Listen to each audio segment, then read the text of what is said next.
have a quick look at the first use of CGI, right, in a Doctor Who, which was Doctor Who spin-off, and their representation of the nesting consciousness. There you go. This one's way better.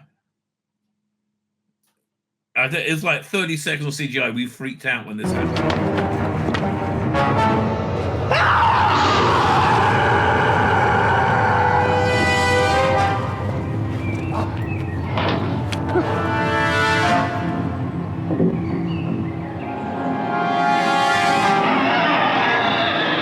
Yeah, I'm sorry. That is a way better nesting consciousness than the one they did for the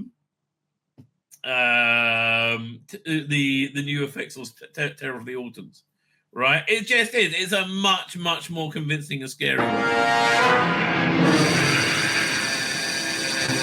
Yeah. This just worked out well.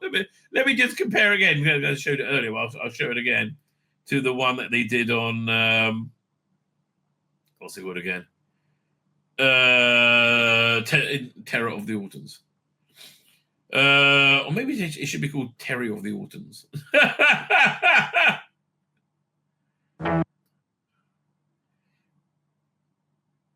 Is this over here? You can just see it kind of coming into reality there.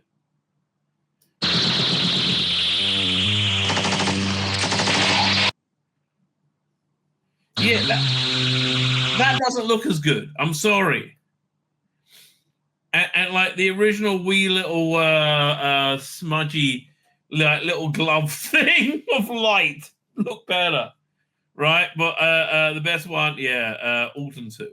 Alton 2, totally the best one. Fine with that. Let's move on. We have look at that. Fine, we're done with that. That's a story. That's a story. Where are we going to next? Oh, we've got to cover that too. Okay, that's important. We'll start over here, I think. And then, sorry, I'm just getting lined up. There you go. That's where we're going. And then the thing over there. No, fine. Okie dokie. So let's start with this.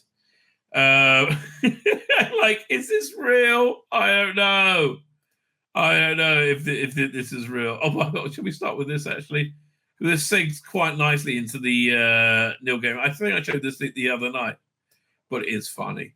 It is genuinely funny. Where am I? Go over here.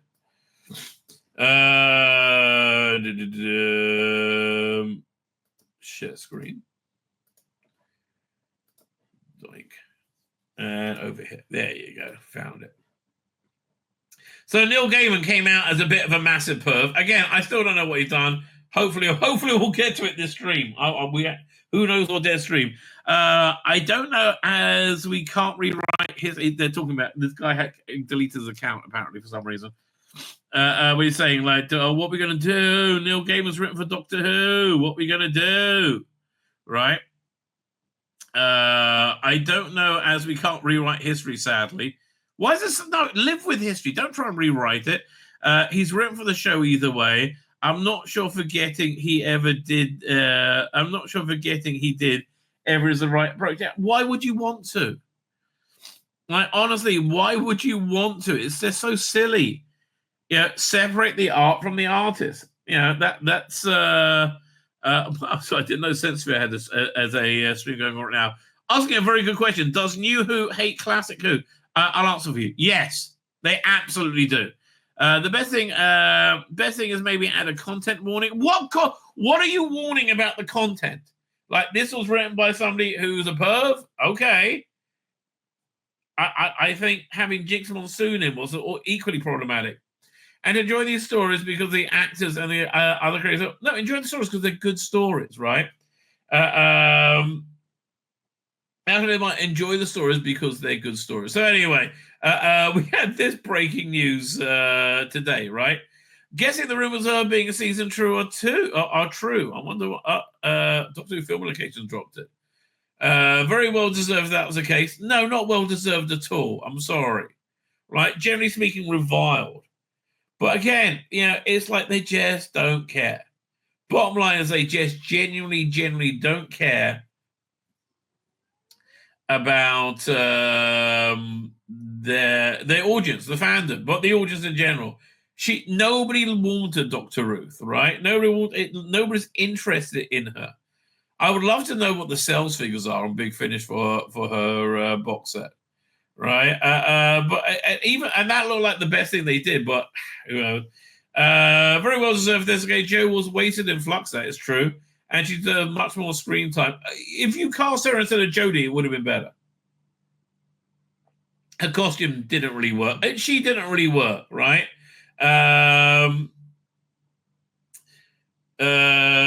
So someone says, if this happens, I will be very intrigued. I'd love to see a return, but I don't know how her plotline can be introduced seamlessly to new viewers. I think you can on D+. Season 1 was a beginner-friendly season. If you ignore the dog. What dog? What dog was in season 1? You're talking about Sutek. God, that was awful. And the Timeless Child is definitely not beginner-friendly. Yeah, you really want to just move away from that. I think Russell this time round is not so focused on confusing the general public.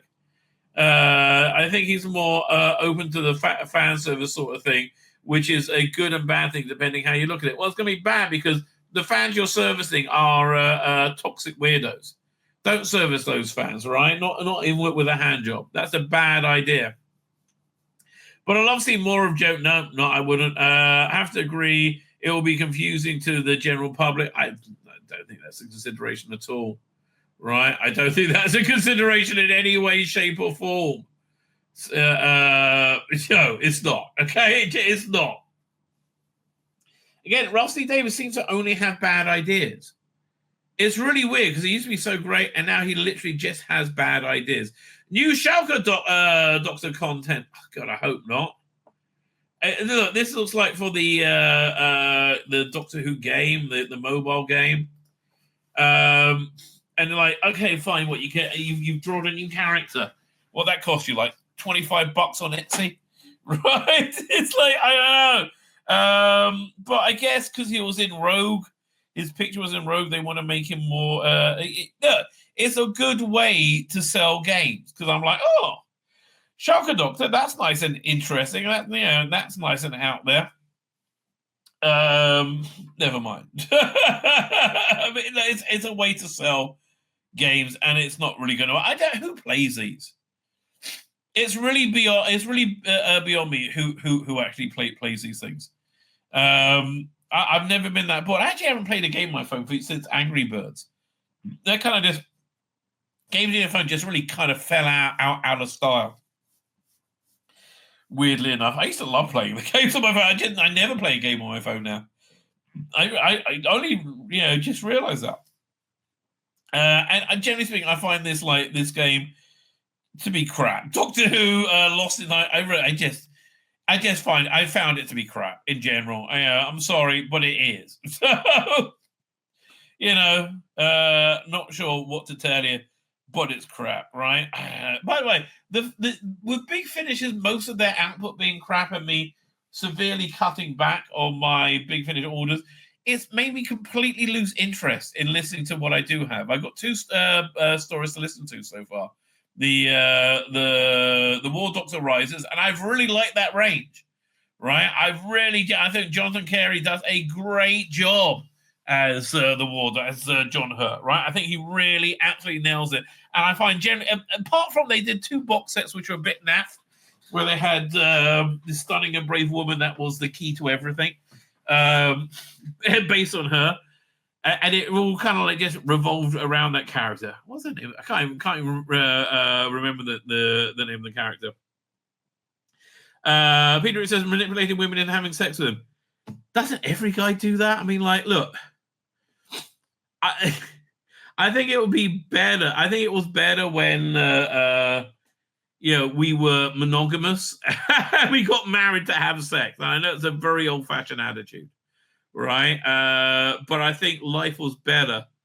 I think life was better then. And if you're going for a hookup, then yeah, it's all about conning women into having sex with them. That's Neil Gaiman, right? It is a very common thing. I don't know. Can't be it better. Pertwee Gurning says Matthew Pounder, 100%. I do tend to agree with you. We did have sad news, right? Richard Benjamin passed away. Christopher Benjamin, not Richard Benjamin.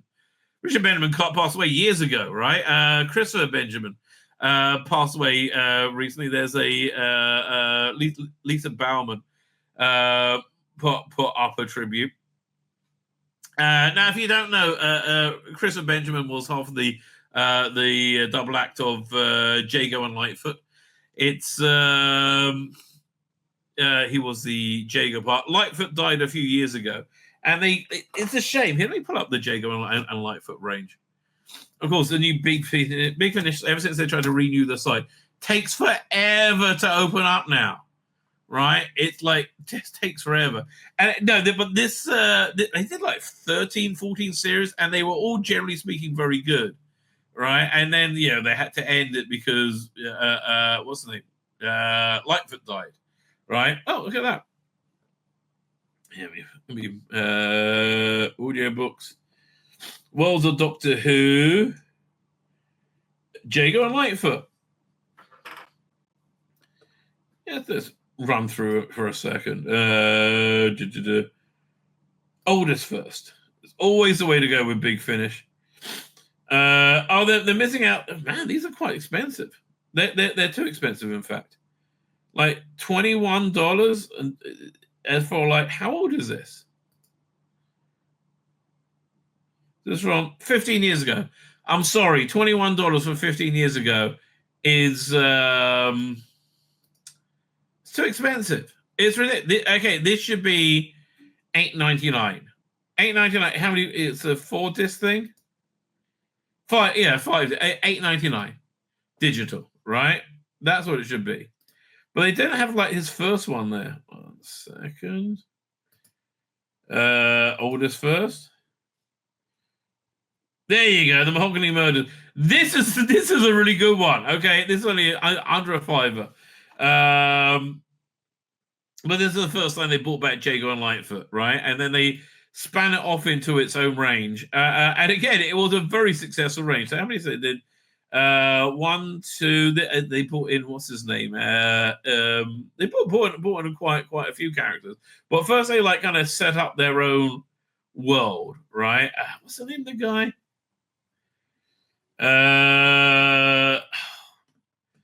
David Collins, right? David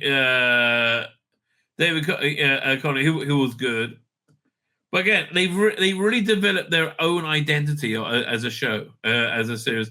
And then there's the third one they did. They brought in Leela, and Leela bounced off them very well, right? That really very much worked. Series 4. I can't even remember that. Oh, no, this is one that had Leela and Colin Baker in it. Right, they were very much experimenting with bringing it into like the main Doctor Who universe. Is this the one set in the 60s? This is actually my favorite one, where they travel in time to the 1960s, and you got Jago hosting like what's it called again? The Good Old Years. Or is it the next one goes to the 60s? Is this the one in the 60s? I don't know. Maybe it's not the one. They're back in London. I think this does look like the 1960s one. I don't remember. Hang on.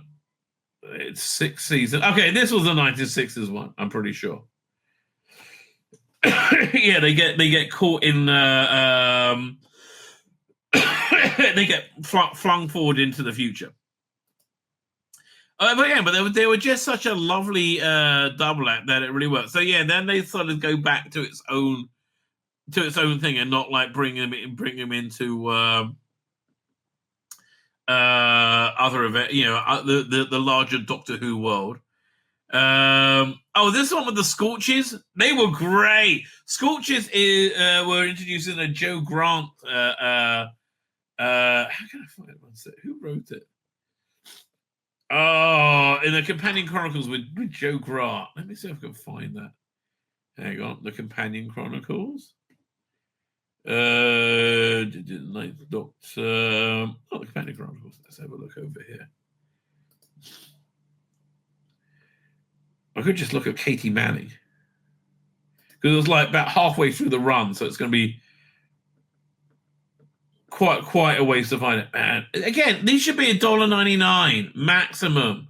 Actually, 99 cents. I really think they would sell a lot more. Right, and again, it's like they've made their money off it. No, that's not it. Finder in place. What was the Scorches? Essentially, it was an alien race that looks a lot like they came out of Bagpuss. They looked a lot like felt puppets, right? And they're very much in the 1970s TV landscape. This is the one. The Scorches, right? They were great. They're absolutely great villain, right? And they're so bizarre. Big recommend, right? Big recommend. Anyway, so yeah, they bring the Scorches in for that one. Yeah, just a fun series. This one I don't remember anything about at all. What's going on here? Oh, this is one where they go on some kind of world tour, as I believe. This was okay. Wasn't great, wasn't awful, it was okay. So yeah, they went on for like 5 years, and we're still going strong. Toby Adoki's in this one, apparently. I can see him on the cover. And again, I can't really remember what it's about. But I think then they were like going back to like bring it part of his own continuity. And then they popped it out with the Colin Baker Doctor and the Jeffrey Beavers Master, both of which work very well. But $36.49. It's just too expensive. I'm sorry. It really genuinely is. And it breaks my heart because I would like more people to read this. Now, is this the audiobook series? I can't remember. Was it still in? When did he die? It's because when was it Trevor Baxter? Who was it? When Trevor Baxter finally passed away, I think it was pretty soon after this, right? It's it was on a cliffhanger, and they wanted to wrap it up. I thought they should have done it as a comic book, right? They should have got what's the name of the artist? He was here. 1 second. It is Titan 4th Doctor Who range. Who did the art on that?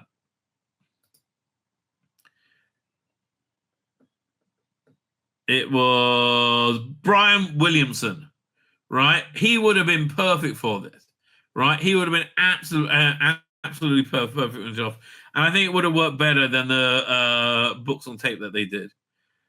Right, so here they're in a parallel universe, and they to get back, they at the end of the episode, they finally get back to their own universe, and then Trevor Baxter dies, right? So they finish it off with a series of 4 audiobooks. And look, the problem I have with audiobooks is they're too bloody long. So yeah, this is 649 minutes. That's how many hours is that? 6, 12, 18, 24, 480, blimey, 540, 600. That's what, 13 hours? That's just a lot of time you asked me to put into it, right?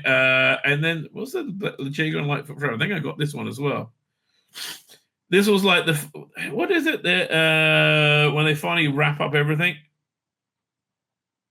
And I think they use what's it called? I think they use clips from Trevor Baxter to be able to tell the story, right? And then they also had Jago, Lightfoot, and Strax. Again, worked really well together, right? Worked really well together. So that's Christopher Benjamin. So now, yeah, the other half of Jago and Lightfoot also sadly no longer with us. On behalf of the family, I've been asked to officially share the announcement of the death of the wonderful Christopher Benjamin actor, father, husband, and friend. Yeah, he was in Doctor Who, not quite as often as Michael Shern playing different roles, but he was at least 2 different roles in Doctor Who. 3, did he play a government minister in the Pertwee years? I think he did. It is a great sadness we announce the death of our father, Christopher Benjamin, at the age of 90 on the 10th of January. One of the few, well, it's not that long ago. One of the few remaining old school actors. He had a huge and extensive career spanning 70 years, encompassing theatre, radio, TV, and film.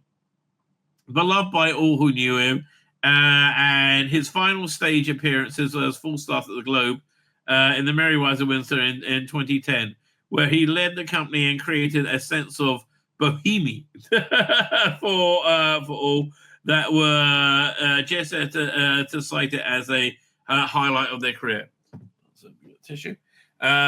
Christmas love for acting started in Warminster School, but he took part in the productions and excelled at acting, cricket, and music, but not much else. He studied at RADA, where he met his wife of 65 years, and I thought that's lovely, being married for 65 years. Oh, good for him. And he'd been a regular company member of the RSC over the years. No doubt he'll be probably remembered from his bottom.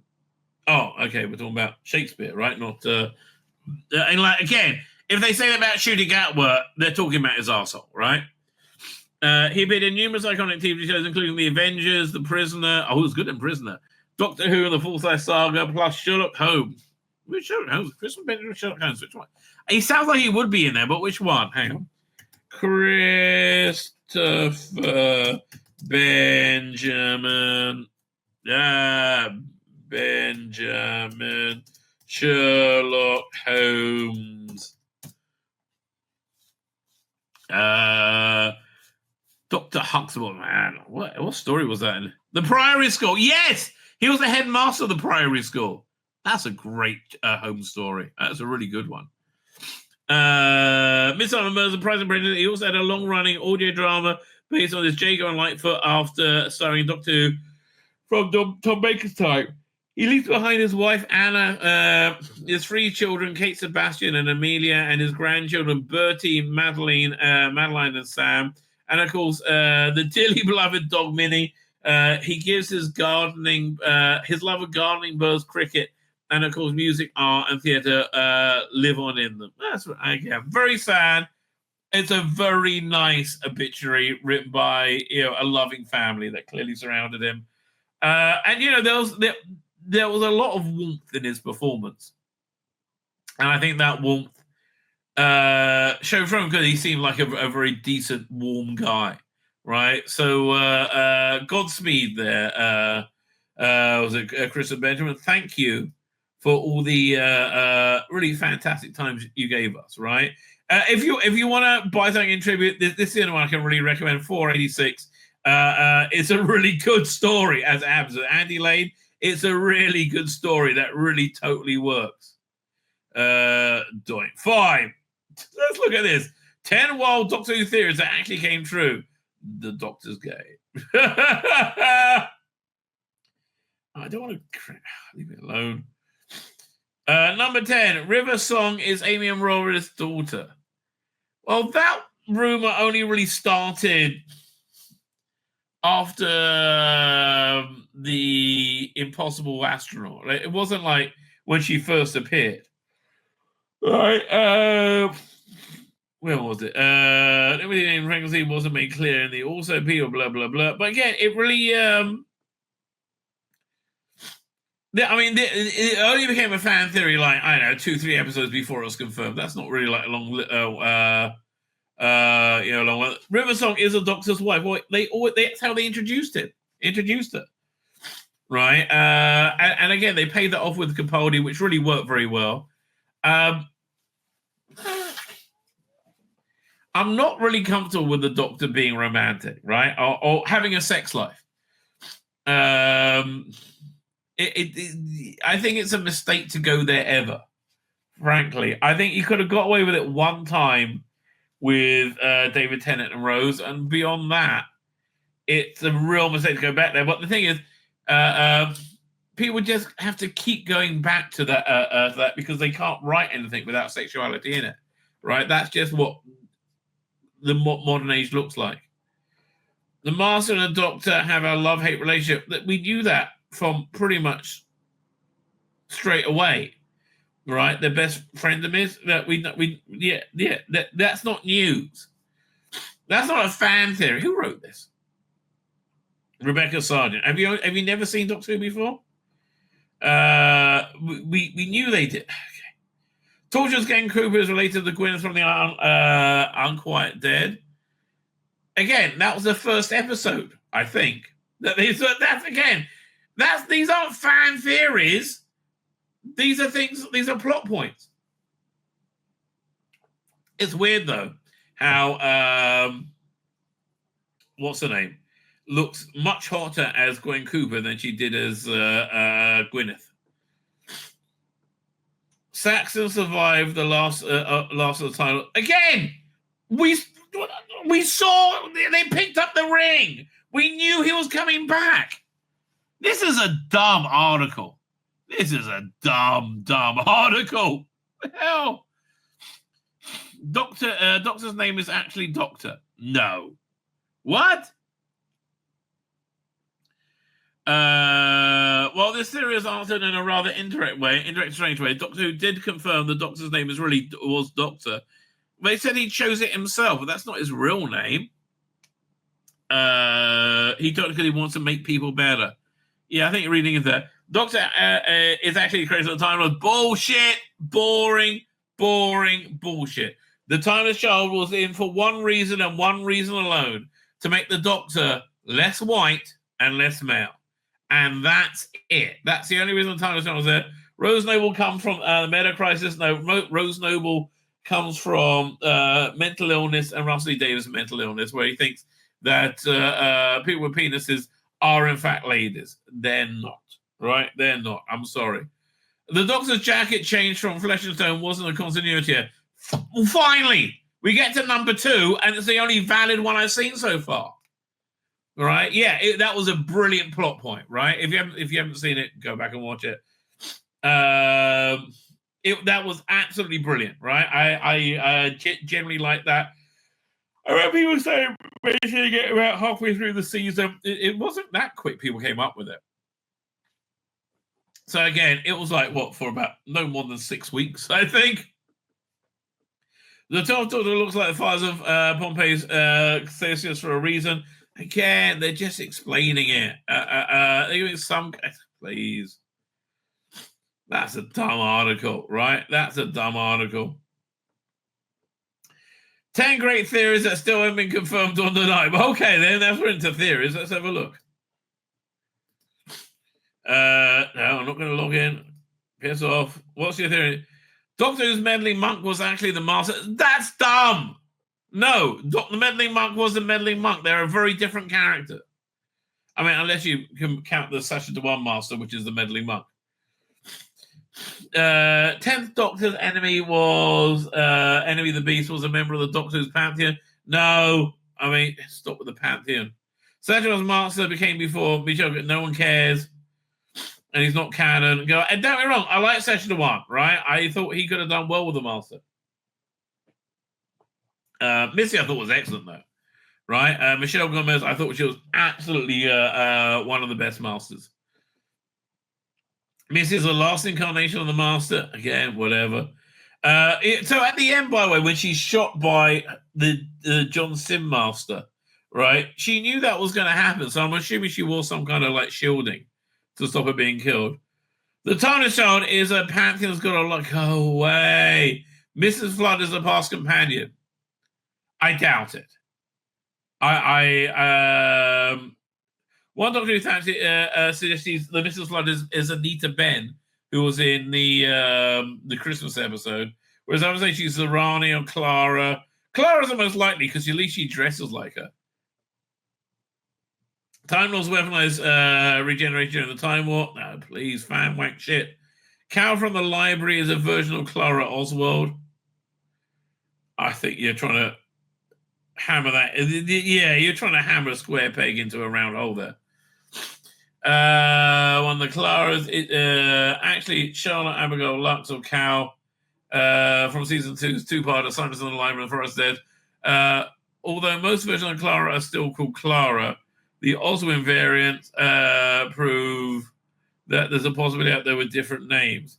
But she's not played by, Jenna Coleman, is she? Although most versions of Clara are still called Clara, who plays her? She looks like Jenna Coleman. I don't think she is. No. Just stop trying to read into this. Dreamlord becomes a Valiant. I think that's stupid. No. They haven't been confirmed or denied because these are crap. Roger Atquillum is Ruby Sunday's brother. Well, that makes as much sense as the rest of the bloody episode, I guess.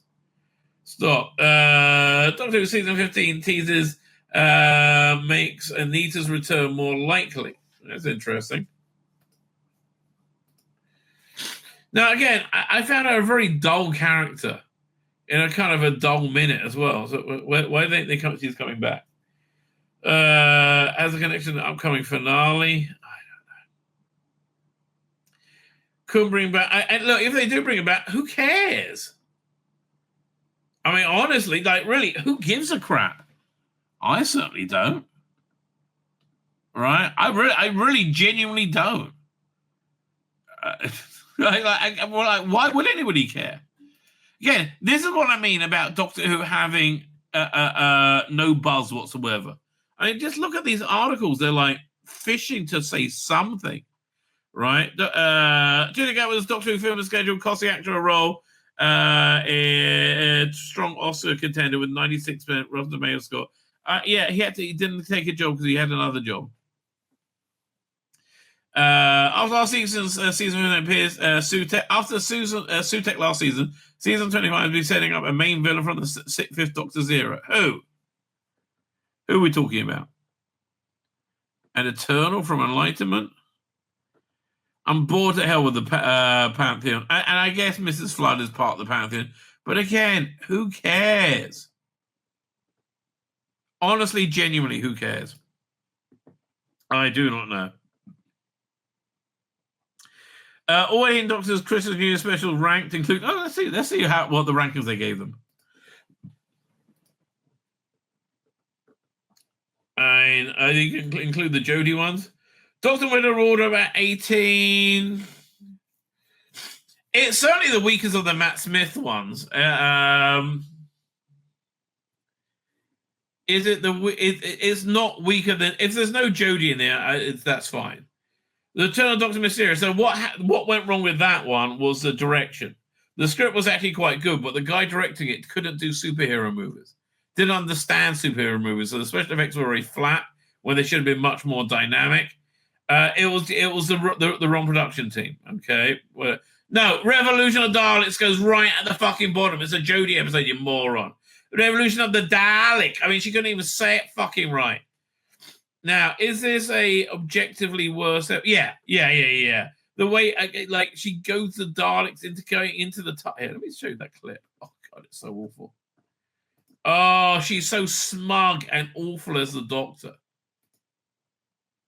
Let me see. I think I have that. There we go. Over here. It's Revolution of the Dalek. Oh God, she's so awful. Where is it? I have a Jodie folder somewhere, don't I? Is it in? Where'd it go? Doctor Forever. Did I put it into the RTD2 folder? That would be weird. Yeah, I did, I guess. Trying to combine all shit Doctor Who together. No, I don't. Revolution of the Dark. I do not have that one. And why would I? She's so awful. Right, hang on. Let me have a look. Doctor Who, Revolution of the Daleks. Doctor faces Daleks. Oh, that's the one where she was trapped in jail and she couldn't get out until Captain Jack rescued her. All right. That was just very unimpressive, wasn't it? Oh, this is it. This is it. And the best bit about this clip is Nicholas Briggs. But like, there's one where she smugly gets him to go into the TARDIS or go into the other TARDIS. Yeah, here it is. Oh God. Fine. Okay. I know this is excruciatingly bad, but I think it does illustrate the point quite well. Hang on.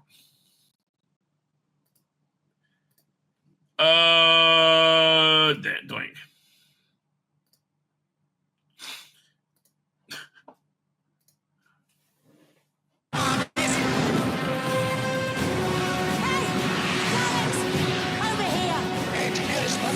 She is so unconvincing in everything she does. Like, this CGI Dalek is more convincing. The Doctor is an enemy of the Daleks. Yes, it is. Yeah. She's not the Doctor. You're not the enemy of it. Again, she's so unconvincing. Yes, I am. I called you here and you came, like obedient little pets. Thanks for solving my problem. Daleks are not pets of the Doctor. Attack the TARDIS and slay the Doctor. Yeah, so she cons them into going there, then kills them all because she's not a hero. Hang on. Is this it?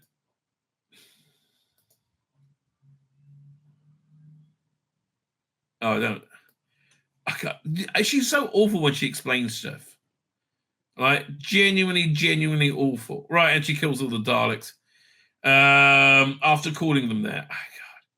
She's so not heroic. Yeah, no, you're wrong. That's at the near the bottom of the list. Resolution. No, that's at the bottom of the list. Oh, fuck me.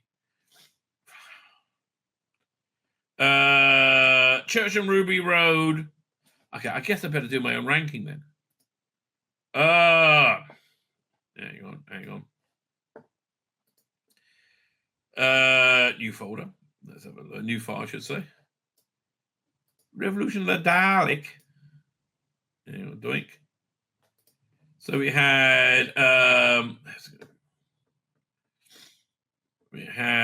Doctor with the Wardrobe, the Doctor, the Weirdo, and the Wardrobe.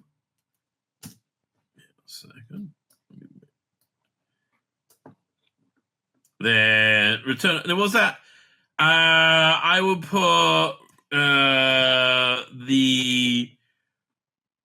Oh, it's hard to say, isn't it? I'm going to put the Return of Dr. Mysterio above that. The Return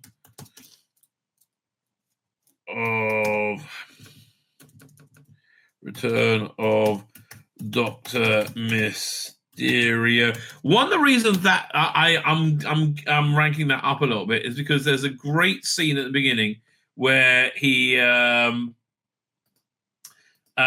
where he's interacting with kids. Capaldi, when he interacts with kids, is just fantastic. Revolution of the Dalek at the bottom. And then resolution below that. Resolution.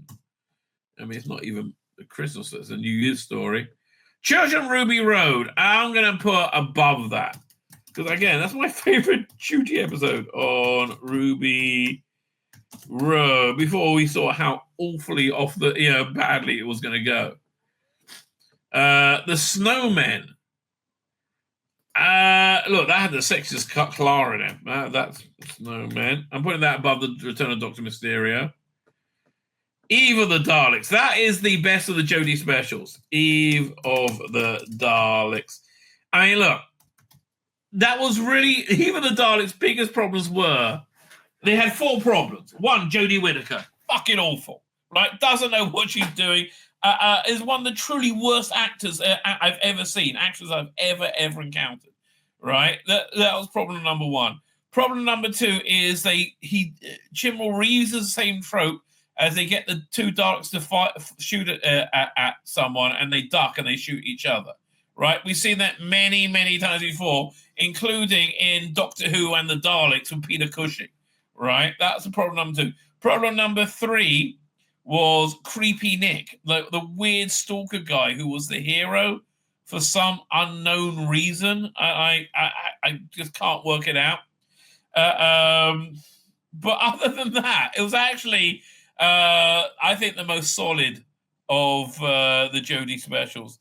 Now, Last Christmas was great. I just watched this recently, right? It's a really great story. There's only one minor problem with Last Christmas, and that it should have been Clara's last episode, and she should have been old, right? And they should have moved on to a different companion, right? That's the biggest problem with it. One second. So Last Christmas, I'm putting above the Snowman. Last Christmas. I really do like Last Christmas. If you haven't seen it for a while, I really recommend giving it a go next Christmas. Joy to the World. So I'm going to put that. I'll put it over here. Joy to the World. By this time, we worked out how annoying Shooty was. And you put that number 10? Are you kidding me? Watching Judy Garrett's 15th Doctor traverse Earth's history without using a TARDIS results in a very energetic affair. Yeah, but not a good one. Voyager of the Dam, that's one of the good ones. Although, again, if I was a billionaire, I'll pay some special effects guy to do the fight at the end between Kylie Minogue in the forklift truck and the villain. That was clearly supposed to be like the fight at the end of Aliens with the power loader.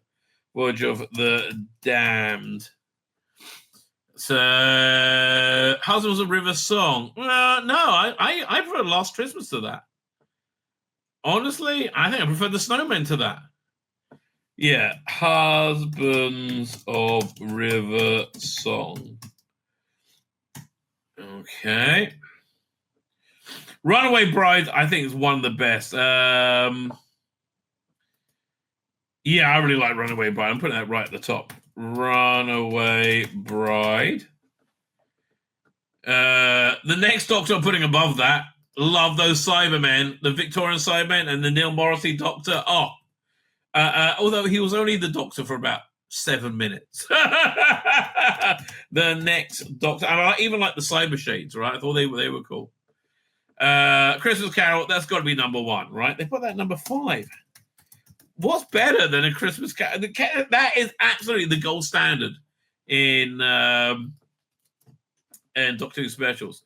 Christmas Invasion, no, I didn't like that so much because the Doctor wasn't in it that much. I'm putting that way down. I'm putting that below the Snowman. The Christmas Invasion. Okay. Twice Upon a Time, I liked a lot. I'm putting that in the number 2 slot.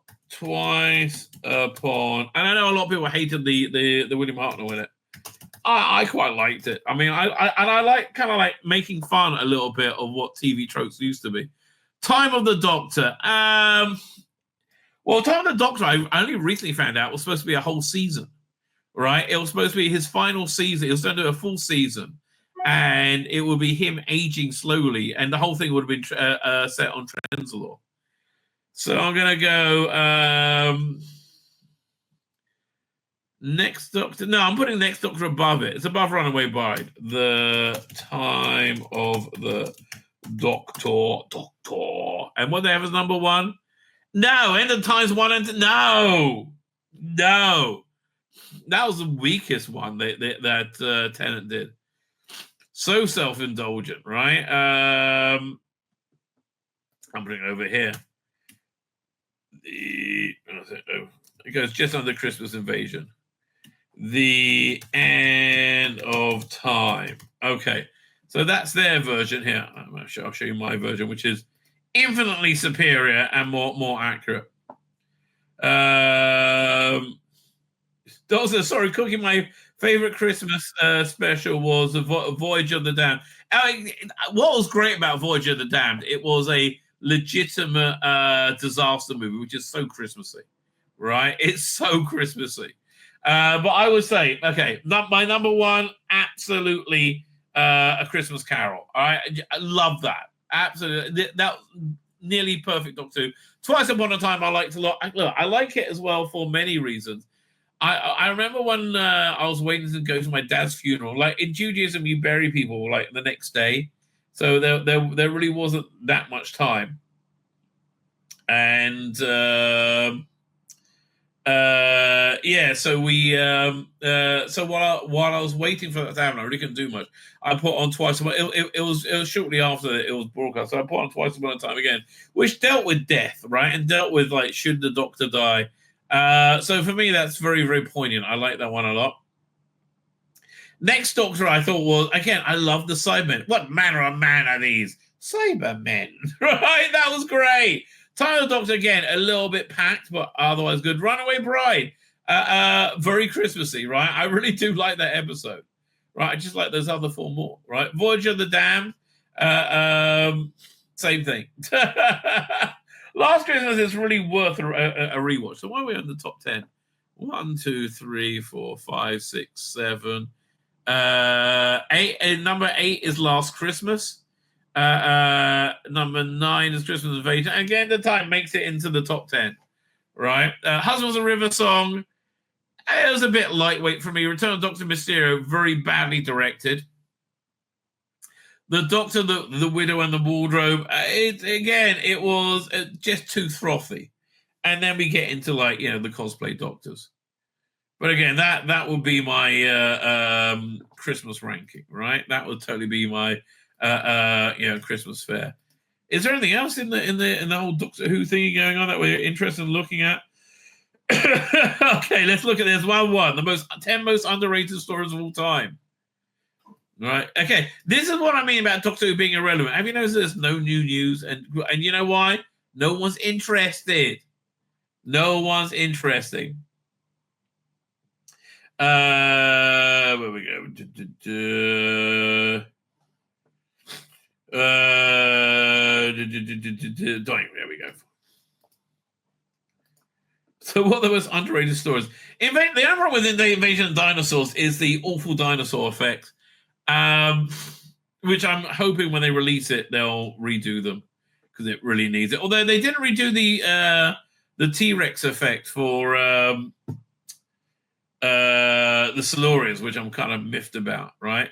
Paradise Towers, no, it's a shit story, right? Adam Cartmel says if we cast a couple of things differently, it would have been a lot better, and filmed it on location.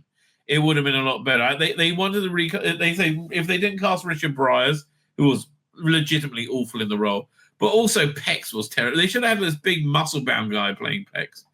Boomtown, that was not so bad. It's just it was a filler, right? But this was still Rusty Davies when he could write. And he's underrated over underrated. Gridlock, how is that underrated? I love Gridlock. Gridlock's one of my all-time favorite Doctor Who's episodes. One of my all-time favorite Rusty Davies ones. And Tenet ones. I thought it was beautiful. The only thing I would have changed with that is I would have made the macro the people who did the plot to poison the Earth, essentially, and then they got caught in their own poison and they devolved. Right? I thought that would have made it a little bit better. 42. Look, even Chris Chibnall can deliver a good episode. What's wrong with 42? That was great. There's a lot of great moments in that. I love the moment that Martha was ejected from the main ship, right? And yeah, let's show that clip. Because there's a lot of pathos in there. There we go. Doctor Who. Let's hide this in 1 second. So this will be 10th Doctor. Be season 3. Not Gridlock. Allows a 42. Here we go. Oh, Doctor Who was good and people liked it. But there's a bit where she's ejected from the ship, right? Oh, yeah, this is it. Awesome.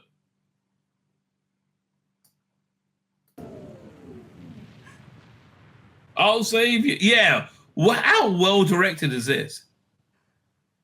And isn't it great the BBC finally worked out how to do sci-fi? Yeah, I'm sorry. That's look at the special effects. Why are they spending all this money nowadays? For what, right? And again, I just found that little silence clip. Really, who's it underrated by? All right, who is it underrated by? Unicorn and Wasp again. Who's it underrated by?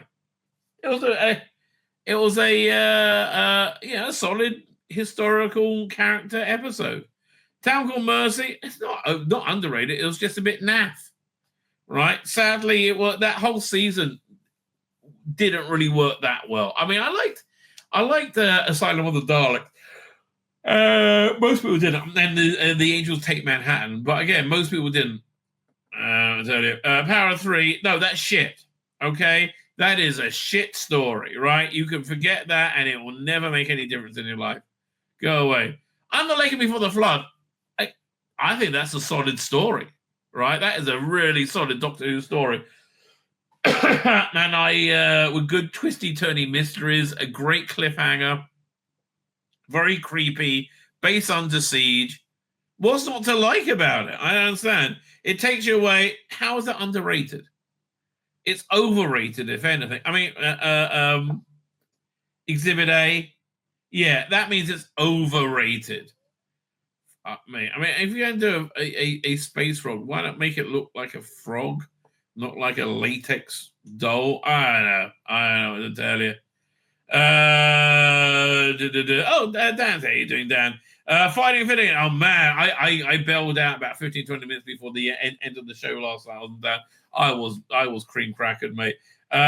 Making a meal and hanging out here. Movie night time. Oh, Dan, what are you watching? Anything good? I don't know. It Takes You Away was shit. Will you shut up? God's sake, It Takes You Away was super duper shit. Is there anything on What Culture? No, What Culture has not put out a Doctor Who story for how long? They normally date them.